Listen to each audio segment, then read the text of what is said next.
আনে গামোচাৰে তেখেতক সন্মান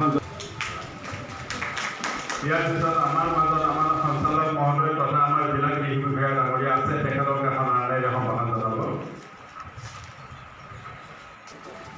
ইয়াৰ পিছত আমাৰ মাজত ৰিচোৰ্চ ভাৰতৰ গতিকে EM ছাৰক মই অনুৰোধ কৰিছোঁ। বহুতো আমাৰ শিক্ষিত যুৱক যুৱতী চাকৰি এৰি তাৰমানে খেতি কৰা মানুহ আছে, বহুত তেখেতসকলৰ বহুত ইনকামো হৈছে। এইবোৰ আমাৰ ফাৰ্মাৰসকলক আমি অনাৰ বাবে এটা ব্যৱস্থা আমি হাতত লৈছোঁ।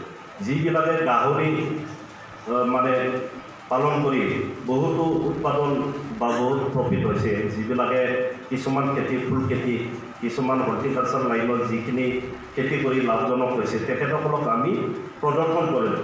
তাৰমানে আমাৰ BTC-টো তেনেকুৱা খেতি হৈ আছে जोंनि बड'लेण्डआव बिदि बिदि खेथि जाबाय थादों, बेखौ जोङो देखायनो नाजागोन। आरो सोर सोर सुबुंफोरा बे खेथियाव जड़ित जाना दङ, मा मा खेथि जाबाय दङ BTC-आव बेफोरखौ जोङो देखायनो नाजानाय जागोन जोंनि बड'लेण्ड BTC मेलानि गेजेरजों।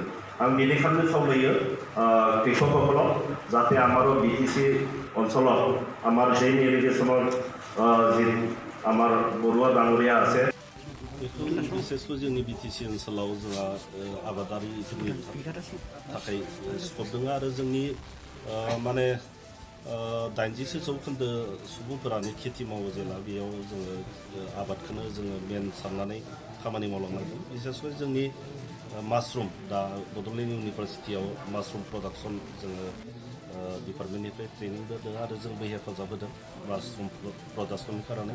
आरो थालिर बिदिनो लिचि बा गोबां खेथि गोदानै ड्रागन फ्रुट्स बेखौ उदालगुरि क'क्राझाराव जागायदों आरो बेफोरखौ जोङो कृषि मेला बड'लेण्ड कृषि मेलानि जोहै जोङो देखायनो नाजागोन।